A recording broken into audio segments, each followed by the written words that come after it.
एक बार की बात है, चंदनपुर गांव में एक लालची और बेईमान फकीर रहा करता था।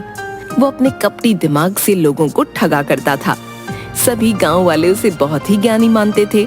वो गांव वालों को बेवकूफ बनाकर जो भी उसे धन मिलता उसे अपने पास एक पोटली में रखता था। लालची फकीर की मजार गांव के एक जंगल में पेड़ के नीचे थी, जहां वो बैठा करता था। एक दिन फकीर अपनी मजार के बाहर बैठा था और गांव के कुछ लोग उसके पास बैठे थे। बाबा फकीर, अपनी आंखें खोलिए बाबा। मैं गांव का एक गरीब किसान हूँ। सुना है आप में अद्भुत शक्तियाँ हैं। बाबा बताइए ना, इस बार मेरी फसल अच्छी होगी या नहीं, बताइए ना। अच्छा तो ये बात है, अभी रुक, अभी बताता हूँ। अपना हाथ आगे कर बच्चा। जी जी, ये लीजिए बाबा जी। अपनी आंखें बंद कर बच्चा। मुझे अपनी अद्भुत शक्तियों से तेरे भविष्य के बारे में ज्ञात करना होगा। जैसे ही किसान अपनी आंखें बंद करता है, फकीर चुपके से अपने पीछे से एक लाल नींबू उठाता है और दूसरे रखे नींबू से उसे बदल देता है। जैसे ही किसान अपनी आंखें खोलता है, वो हैरान रह जाता है। अरे अरे फकीर बाबा, ये क्या? ये नींबू तो बिल्कुल लाल हो गया है। इसका क्या मतलब है? मेरी तो कुछ समझ नहीं आ रहा है, मुझे बताइए। बच्चा, तुम्हारा आने वाला भविष्य हानि की ओर जाने वाला है। तुम्हारी इस वर्ष की बोई फसल खराब हो जाएगी बच्चा। नहीं नहीं बाबा, ये आप क्या बोल रहे हैं? आपके पास तो अद्भुत शक्तियां हैं, मेरी सहायता कीजिए। कोई तो उपाय होगा आपके पास, मेरी फसल को खराब होने से बचा लीजिए। उपाय तो है बेटा। हमें अपनी अद्भुत शक्तियों से तुम्हारे भविष्य के लिए ऊपर वाले से दुआ करनी होगी, तभी तुम्हारी फसल बच सकती है। फकीर बाबा दया कीजिए, आप महान हैं। अच्छा बाबा, ये लीजिए कुछ पैसे, आप अपने पास रखिए। लीजिए लीजिए, लेकिन मेरे लिए दुआ जरूर करिएगा। मैं फिर से आऊंगा बाबा। हैं? अच्छा, मैं चलता हूँ। वाह मूर्ख आदमी। लेकिन मुझे क्या, मुझे तो ये धन ही देकर गया। आज तो गर्मा गर्म मुर्गी पकाकर खाऊंगा। थोड़ी देर बाद फकीर जंगल में बड़े चाव से बनाई अपनी मुर्गी खाता है। अरे वाह वाह वाह, मजा ही आ गया। वाह क्या स्वाद था, आत्मा को शांति मिल गई। कितने दिन से वही मामूली सा भोजन करके सड़ ही गया था मैं, लेकिन आज मजा ही आ गया। अच्छा, अब सो जाता हूँ। सुबह फिर से इन गांव के लोगों को बेवकूफ भी तो बनाना है। बेचारे मूर्ख गांव वाले समझते हैं मैं कोई ज्ञानी फकीर हूँ जिसके पास अद्भुत शक्तियां हैं।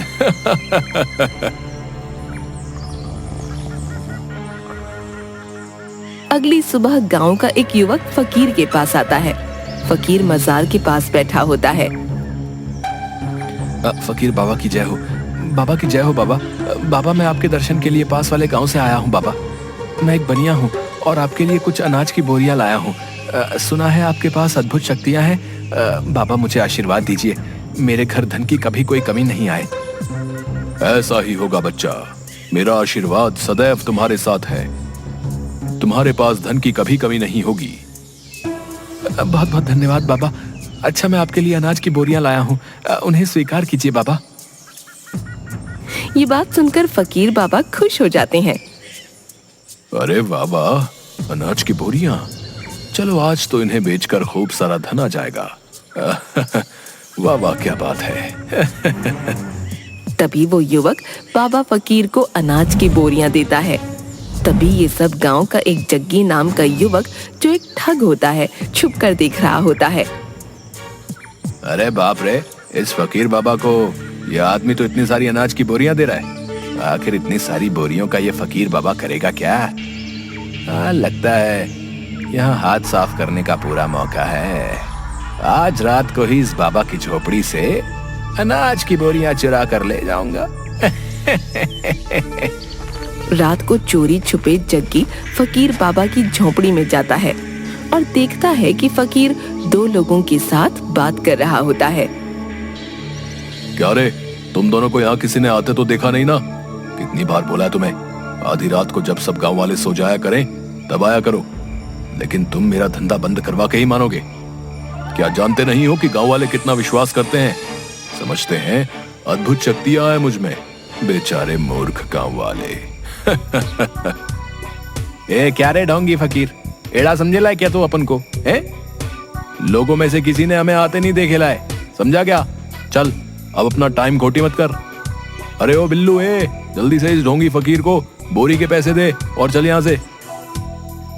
ठीक है उस्ताद, अभी देता हूँ। ये ले ढोंगी फकीर, अपन ने तुम्हारी इस अनाज की बोरियों के अच्छे दाम दिए ले। क्या एकदम मस्त, कोई मलाल नहीं रखने का दिल में? क्या है, गिन लेना नोटों को पूरे, समझा तू? जिसके बाद कालिया फकीर को कुछ पैसे देता है और दोनों वहां से चले जाते हैं। फकीर एक पोटली में, जिसमें पहले से ही काफी सारा धन होता है, उसमें उन पैसों को रखते हुए, अरे वाह वाह, देखो तो सही कितना सारा धन इकट्ठा हो गया है। अरे वाह वाह वाह, मैं अपनी चतुराई से इस गांव के लोगों को अच्छा बेवकूफ बनाता हूँ। लोग भी कितने मूर्ख हैं, मेरी बातों में आ भी जाते हैं। अच्छा, अब इस धन की पोटली को कहीं छुपा देता हूँ। हाँ। जिसके बाद वो अपनी झोपड़ी में ही उस पोटली को एक चादर के अंदर छुपा देता है और खुद भी उसी चादर पर सो जाता है। अब सो जाता हूँ, बहुत अच्छी नींद आएगी अब। अरे बाप रे, ये बाबा फकीर तो ठुल्लू बाबा निकला रे। गांव के लोग इस फकीर पाखंडी को बहुत शक्तिशाली मानते हैं और ये तो बस उन्हें ठगता है। अरे वाह रे ढोंगी बाबा फकीर, क्या खेल खेला रे तो गांव वालों के साथ। लेकिन मैं तुझे ऐसे नहीं जाने दूंगा। तू जानता नहीं, जग्गी ठग नाम है मेरा। बोले तो ठगों में सबसे बड़ा ठग, बोले तो जग्गी। गांव में लोगों को ठगना ही मेरा काम है। अब देखना तू बाबा फकीर, कैसे तेरी अक्ल ठिकाने आती है। अगली सुबह जग्गी बुरी हालत में, फटे हुए कपड़ों में वो बाबा फकीर के पास आता है। बाबा फकीर महाराज, मेरी सहायता कीजिए, मैं पीड़ा में हूँ, मेरी सहायता कीजिए। मैंने सुना है आप सबके दुख हर लेते हैं, मुझ गरीब पर भी अपनी दृष्टि डालिए, सहायता कीजिए महाराज। अरे क्या हुआ बच्चा, कौन हो तुम? बताओ हमें, क्या समस्या है तुम्हें? हम अवश्य ही तुम्हारी सहायता करेंगे। बाबा फकीर, मैं एक बहुत ही गरीब व्यक्ति हूँ, मेरा इस संसार में कोई नहीं है, कई दिनों से एक अन्न का दाना तक नहीं खाया है। हाँ, मैंने सुना है आप बहुत बड़े ज्ञानी हैं, आप मुझे अपनी शरण में ले लीजिए बाबा जी, मैं आपकी सेवा करके अपना जीवन बिता लूंगा, बदले में 2 वक्त की रोटी दे देना। अरे मुफ्त में एक सेवक मिल रहा है, बेचारा कितना भोला लगता है, इससे अपनी खूब सेवा करवाऊंगा। हाँ, रख ही लेता हूं इसे अपने पास, बेचारा मूर्ख इंसान। अरे अरे बच्चा, अगर तुम्हारी इच्छा है कि तुम हमारे पास रहकर हमारी सेवा करो तो इसमें हमें कोई आपत्ति नहीं है। बच्चा, तुम एक अच्छे इंसान लगते हो और ऊपर वाले का संदेश है कि मैं तुम्हारी सहायता अवश्य करूं। आज से तुम मेरे ही साथ मेरी झोपड़ी में रहोगे। ये बात सुनकर जग्गी खुश हो जाता है। बहुत बहुत धन्यवाद बाबा फकीर, आप महान हैं, आपने मुझ गरीब पर इतनी कृपा की, आप महान हैं बाबा फकीर। जिसके बाद जग्गी फकीर के साथ रहने लगता है।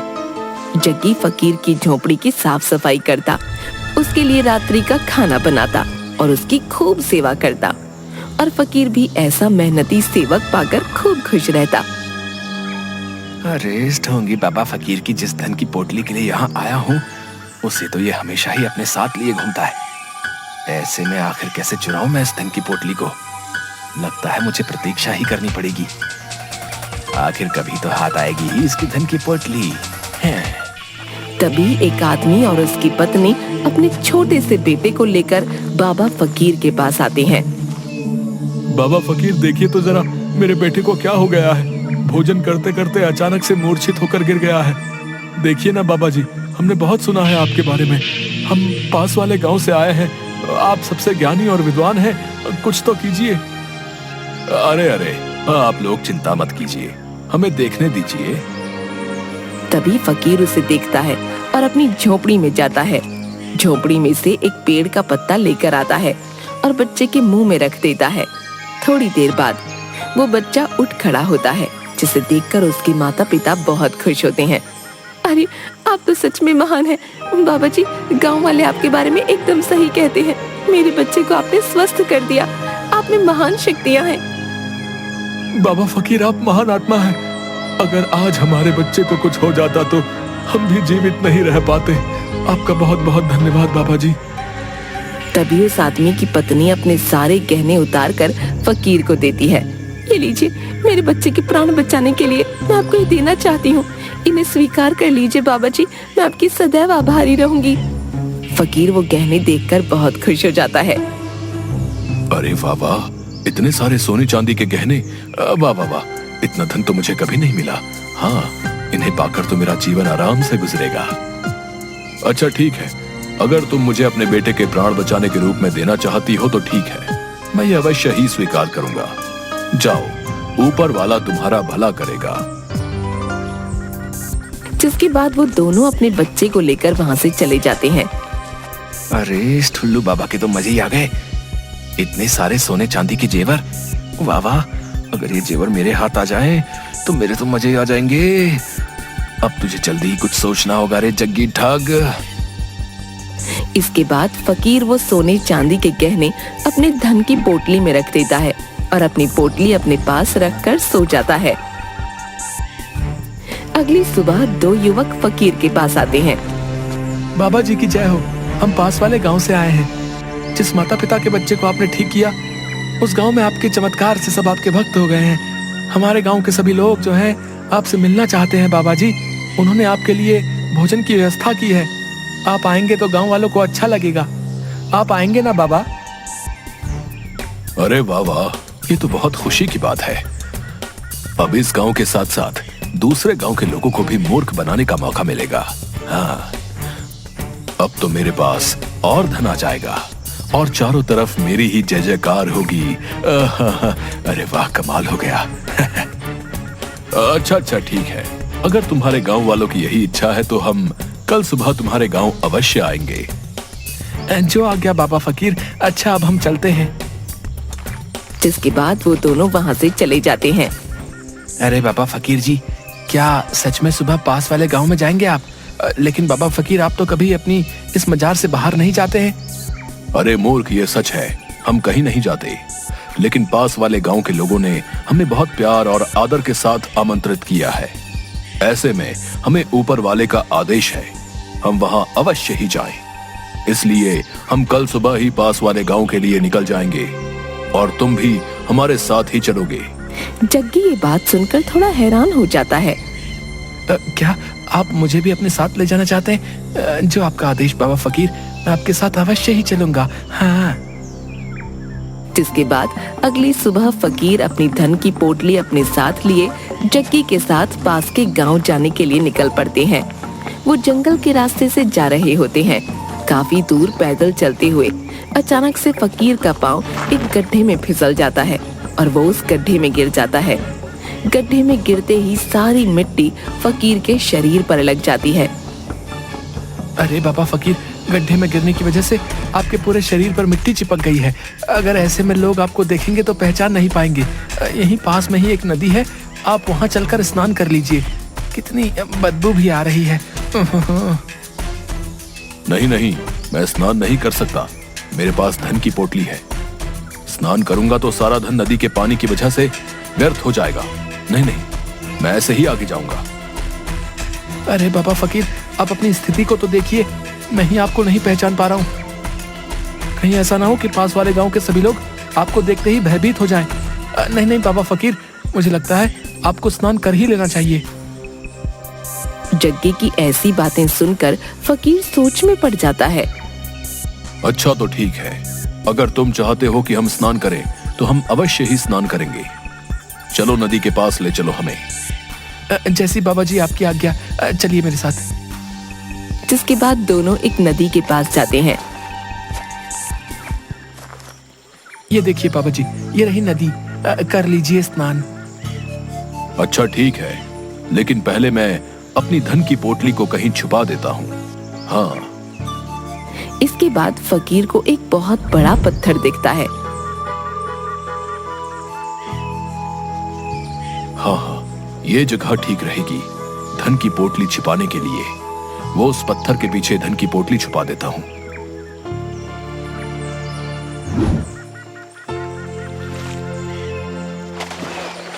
तभी जग्गी चुपके से पत्थर के उस तरफ जाता है और वो धन की पोटली उठाते हुए। आखिरकार वो दिन आ ही गया। मैं तो थक ही गया था इस ढोंगी फकीर की सेवा कर करके। वाह वाह, कितना सारा धन हाथ आ ही गया। हाय, कितना सारा धन है। अब पता चलेगा इस ढोंगी को। बहुत सेवा कराई है ना मुझसे, अब आएगा मजा है। बोले तो रोनी टोनी ठगों में सबसे बड़ा ठग बोले तो जग्गी ही है। इससे पहले वो ढोंगी आ जाए, मुझे यहाँ से निकलना होगा। और जग्गी धन की पोटली लेकर वहाँ से भाग जाता है। तभी फकीर नदी से बाहर निकल कर आता है। अरे वाह वाह, स्नान करके तो बहुत संतुष्टि मिली। नदी का पानी तो बहुत ही शीतल था। आनंद ही आ गया। वाह, मजा ही आ गया। फकीर आसपास देखता है लेकिन जग्गी उसे कहीं नहीं दिखता और फकीर घबरा जाता है। वो ये देखकर हैरान हो जाता है कि उसकी धन की पोटली भी वहाँ नहीं है और वो समझ जाता है कि जग्गी उसकी धन की पोटली लेकर भाग गया। हाय हाय, ये क्या हो गया। वर्षों से जो धन लोगों को मूर्ख बनाकर अर्जित किया था, वो कोई और मुझसे मूर्ख बनाकर ले गया। हाय हाय, ये क्या हो गया। लगता है ईश्वर ने मेरे ही किए की सजा मुझे दे दी है। हाय हाय, ये क्या हो गया। किसी ने सच ही कहा है, ठगी से अर्जित किया हुआ धन कभी काम नहीं आता, वो हमेशा मुसीबत का कारण बनता है।